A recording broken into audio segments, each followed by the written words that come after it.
2019 की 1 वर्ष मेरा हुआ था उस समय सदन में। वो छवियां भुलाए नहीं भूलती हैं, इतिहास तय करेगा क्या पाया क्या खोया। लेकिन सर मैं 47 से लेकर अब तक जब कश्मीर का इतिहास देखता हूं, दिक्कतें आपके समय नहीं, ऐसा कि नहीं, पहले भी थी, बहुत दिक्कतें थी सर। कश्मीर में एक मेन स्ट्रीम हुआ करता था, मेन स्ट्रीम 370, मैंने कहा ना इतिहास मूल्यांकन करेगा, लेकिन उस मेन स्ट्रीम का जिबा कर दिया गया, कत्ल हो गया। वो मेन स्ट्रीम नहीं एग्जिस्ट करता है। आपको भी दिक्कतें इसलिए आ रही हैं कि पहले आपने मेन स्ट्रीम को डिलेजिटिमाइज किया, फिर उसका कत्ल कर दिया, और आज परिस्थिति यह है। मैं आपको बताऊं, इस किताब का मैंने पहले भी जिक्र किया था। एक सिपाही कहता है कश्मीर का कि 1 मिनट, वो कहता है और बहुत पीड़ा से कहता है, वो कहता है कि हाँ, हम ना तो अपनों के हो सके और ना ही हम पर भारत के उच्च अधिकारियों को भरोसा। ये जो भरोसे का सूचकांक कश्मीर में खत्म हुआ, ये चिंता का विषय है। मैं नहीं समझता हूं कि आपके लिए चिंता का विषय नहीं होगा, लेकिन आपकी चिंता की लकीरें आपके माथे पर शिकन बन के नहीं घूम रही हैं, ये हमारे लिए चिंता का विषय है। सब एक और मैं खैर उस पर बाद में आऊंगा, 1-2 मिनट ज्यादा वक्त ले सकता हूं, इसलिए पहले सर प्रतिनिधित्व और लोकतंत्र के बारे में मेरे बहुत सारे मित्र, हमारे अभी प्रोफेसर रामगोपाल जी ने खुद कहा। सर ये बहुत अजीब सा लगता है, पीड़ा देता है कि इस हाउस में इस वक्त कश्मीर का कोई नहीं है। ऐसा नहीं कि पहली बार ऐसा हुआ है, 90 के दशक में भी 6 वर्षों तक कोई प्रतिनिधित्व नहीं था। 90 के दशक बहुत डरावना दशक था, मैं उस पर बाद में आऊंगा। लेकिन यह मैं समझता हूं कि फौरी तौर पर सरकार को पहल करनी चाहिए। डिलिमिटेशन के बारे में जो मेरी आशंकाएं थी वो रामगोपाल जी ने व्यक्त कर दी है, मैं उसको दोहराऊंगा नहीं। कभी कभी मुझे लगता है कि क्या हमारी चिंता जम्मू कश्मीर के लिए है या उत्तर भारत में जम्मू कश्मीर की राजनीति से अपनी राजनीति तलाशी जा रही है। क्योंकि अगर जम्मू कश्मीर की चिंता है तो हमारे हर मनसा वाचा कर्मणा में वो झलकना चाहिए, और उसका मैं अभाव देख रहा हूं। मैं क्यों कहता हूं सर, एक बात, जेपी, मैं एक 2 लाइन पढ़ के बस सुनाना चाहता हूं ताकि इतिहास में, क्योंकि आजकल सर मैं इतिहास से संवाद करना चाहता हूं, वर्तमान में लोग तो सुनते ही नहीं है या सुनना नहीं चाहते। जेपी इंदिरा जी को लिख रहे हैं, और मैंने पहले भी सदन में कहा था अगर आज ये चिट्ठी मैं लिख दूं अपने गृह मंत्री जी के नाम से तो सदन में बोलूंगा तो प्रोटेक्टिव रहूंगा, बाहर बोल दूं तो ईओपीए के अंदर जाऊंगा। No matter how much and how loud and how long we shout that Kashmir is an inalienable part of India, and that therefore there was no Kashmir problem. The fact remains that a serious and urgent problem faces. I continue to go to the other paragraph. That problem exists not because Pakistan wants to grab Kashmir, but because there is a deep and widespread political discontent among the people. मैं इसी alienation का जिक्र कर रहा था, और ये खत्म नहीं हुआ। मैं ये नहीं कहता हूं आपने पैदा किया, लेकिन उस पैदा हुए शिशु को आपने भी उसका पोषण किया, और वो एलिनेशन का एक स्केल इतना बड़ा हो गया है कि सर मुश्किल बढ़ती जा रही है। सर मैं 500 एकड़ की जमीन है तुलमुल्ला कैंपस की, स्कैटर्ड है वो कैंपस, सेंट्रल यूनिवर्सिटी स्कैटर्ड है। हम कौन सी शिक्षा को लेकर के क्या सोच रहे हैं? इतने वर्षों में क्या आपने किया वहां?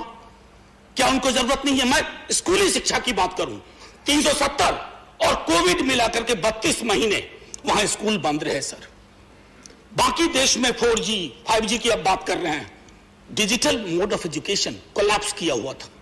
मैंने स्वयं देखा है सर, एक बच्ची के पिता, उन्होंने कश्मीर में मेरा भाषण सुना था, वो कश्मीर से कॉल नहीं कर पाए, वो दिल्ली आए, उनकी बच्ची बांग्लादेश में थी, उन्होंने मुझसे यहां आकर बात की। हम स्वयं, हम सब लोग एयरपोर्ट पे डिटेन कर लिए गए थे। खैर मर्जी आपकी, आपको लगा हालात ठीक नहीं है, हमारे जाने से वहां आग भड़क जाएगी। हमें अगर इतनी ताकत होती है कुछ चुनाव भी जीत लेते। आपको बेकार ही डर लगता है हमारे बारे में।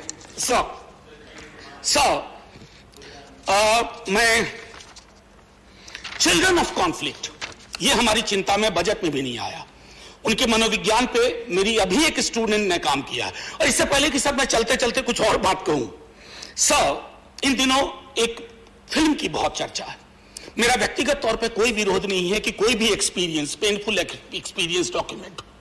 मैंने खुद देखी है वो फिल्म, मैंने परजानियां भी देखी है, मैंने राम के नाम भी देखी है, मैंने ट्रायम्फ ऑफ विल देखी है जो लेनी रेफेंसल ने बनाई थी जर्मनी में। मैं सिर्फ इतना कहना चाहता हूं सर, इस देश के भारत माता की छाती पे बहुत दाग है। 47 का तमस डॉक्यूमेंट करता है सर, उसके बाद 83 में नल्ली होता है, 84 में सिखों के साथ होता है, 2002 में गुजरात होता है। सर ये सारे दाग हैं कश्मीरी पंडितों के दाग के साथ साथ, ये सारे दाग, ये घाव, ये हमें रिकंसिलिएशन से भरने होंगे। एक घाव और दूसरे घाव के बीच में तेजाब डाल करके आप कुछ नहीं हासिल करेंगे। भारत माता और लहूलुहान होगी, और जब लहूलुहान होगी ना सर, तो कुछ भी नहीं बचेगा, क्योंकि वोट की फसल का भी एक थ्रेशोल्ड वैल्यू है। आप सर अनिल भाई, मैंने टोका नहीं था, बस कुछ 2-3 बातें कह के बैठ जाऊंगा, आप चिंता ना करें प्लीज। सर एक टर्म है, मैंने कहा ना कि हाफ विडो, मैं नहीं जानता हूं कितने सत्ता पक्ष के हमारे लोग, ये हाफ विडो पूरे देश में प्रयोग नहीं होता। ये हाफ विडो, ये कश्मीर की हकीकत है। ये हाफ विडो कौन है? APDP, association of parents of disappeared persons.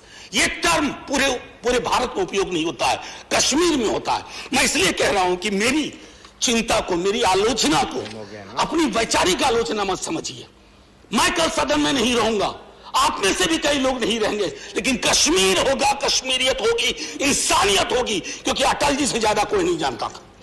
आपके दल में सबसे बड़े नेता, चुनाव भले कोई और जीत जाए, लेकिन आपके दल के सबसे कद्दावर नेता अटल बिहारी वाजपेयी थे और रहेंगे। और उस अटल जी ने न सिर्फ बोला, लिखा कि इंसानियत, कश्मीरियत, जमहूरियत, इससे बड़ी चीज क्या हो सकती है? किन चीज के लिए? For how many gold coins? We are losing that plot. That concerns me. That worries me, sir. And finally, sir, क्या कहूं, तारतम्य अनिल जी आपने बिगाड़ दिया मेरा थोड़ा। सर, बस सर एक आध मिनट लूंगा। सर,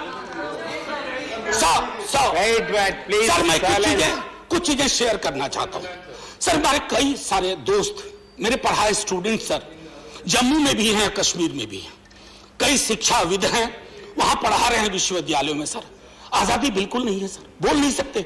मैं प्रेस फ्रीडम इंडेक्स का जिक्र भी नहीं करना चाहता। प्रेस फ्रीडम को अगर देखना है तो कश्मीर में जाके हम देखें। खुर्रम परवेज, बताइए तो क्या गुनाह था? सच बोलना गुनाह हो जाएगा? ये नहीं होना चाहिए ना सर।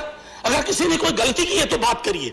मैं ये कहना चाहता था। और आखिरी में सर, जब कश्मीर फाइल्स पे लोगों ने कहा, मेरी एक स्टूडेंट थी सर, एमफिल साइमा रहमान, वो रेडियो जॉकी है। हम लोग बैठ के बात कर रहे थे कि किस विषय पे किया जाए एमफिल, उसका एमफिल। हमने कहा कश्मीर पंडित पे करो। ये बहुत पहले की बात है, आप सरकार में नहीं आए थे, मतलब ये वाली मोदी जी की सरकार नहीं आई थी। सर पूछा उसने क्यों? मैंने कहा कि एक मुसलमान लड़की कश्मीरी पंडित के दर्दो गम को समेट करके लोगों के समक्ष रखेगी, ये हिंदुस्तान है सर। और हमें बता रहे हैं लोग राष्ट्रवाद, ये राष्ट्रवाद। सर मैं आखिरी टिप्पणी यही करूंगा प्लीज, कि सर इससे पहले कि यहां सब कुछ बदल जाए, ये बदला लेने वाले फलसफे को ही आकर के बदल दें, ये सर नहीं होना चाहिए। आखिरी में सर, जय हिंद बोलने से पहले, ये भगवत रावत जी की कविता है, मैं इससे खत्म करूंगा।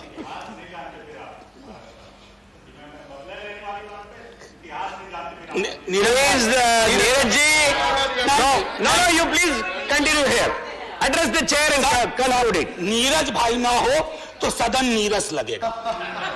No, please conclude. भगवत रावत, पता नहीं आने वाले लोगों को दुनिया कैसी चाहिए, कैसी हवा, कैसा पानी चाहिए, पर इतना तो तय है, इस समय दुनिया को ढेर सारी करुणा चाहिए। इस देश में भी कई घर में यूक्रेन बना पड़ा है सर, कई राज्यों में यूक्रेन बना पड़ा है। जय Hind sir. Thank you, Professor Jha. Now I call upon Shri